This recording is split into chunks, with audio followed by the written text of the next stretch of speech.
দেশের সর্বস্তরের জনগণের কাছে আমার আহ্বান, আগামী নির্বাচনে ধানের শীষে ভোট দিন, দেশ গড়ার সুযোগ নিন। ভোট দিলে ধানের শীষে দেশ গড়ব মিলেমিশে।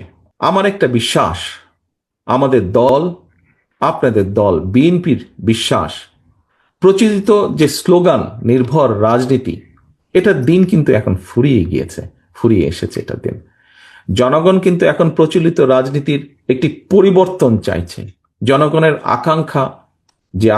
জনগণের যে আকাঙ্ক্ষা নিয়ে সকল বক্তাই প্রায় কম বেশি কথা বলেছেন, এই আকাঙ্ক্ষা পূরণের জন্য প্রতিশ্রুতি নয়, বরং বিএনপি বিশ্বাস করে প্রতিশ্রুতির বাস্তবায়ন।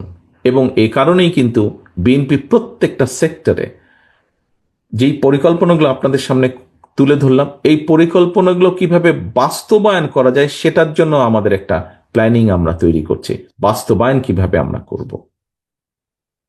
আজকের এই যুব সমাজের মাধ্যমে দেশের তরুণ যুবশক্তির কাছে আমার আবেদন, আপনারা বিএনপির গণমুখী কর্মপরিকল্পনাগুলো দেশের সকলের সামনে, জনগণের সামনে তুলে ধরুন।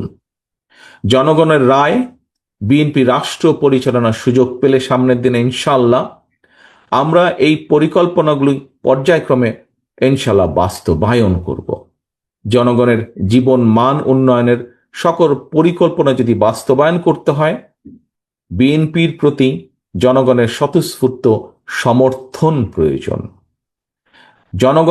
বাংলাদেশে জনগণের শক্তি প্রতিষ্ঠা করার জন্য আগামী জাতীয় নির্বাচনে বিএনপির আপনাদের সহযোগিতা এবং সমর্থন প্রয়োজন।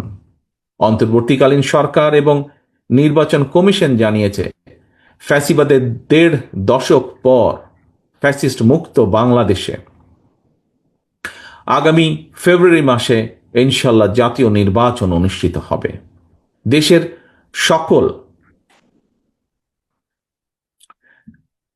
সকল নারী পুরুষ, ছাত্র তরুণ যুব সমাজ সহ দেশের সর্বস্তরের জনগণের কাছে আমার আহ্বান, আগামী নির্বাচনে ধানের শীষে ভোট দিন, দেশ গড়ার সুযোগ নিন।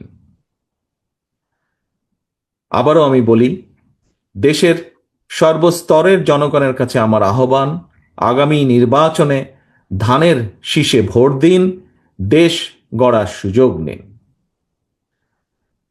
আমি আজকে এখানে যারা বক্তব্য রেখেছেন তাদের সকলের সহযোগিতা কামনা করছি। যারা আমার নেতাকর্মী আছেন, যারা সংবাদকর্মী আছেন, সকলের মাধ্যমে আমি আপনাদের দেশের সকল মানুষের কাছে এতটুকু বলতে চাই, ভোট দিলে ধানের শীষে দেশ গড়ব মিলেমিশে।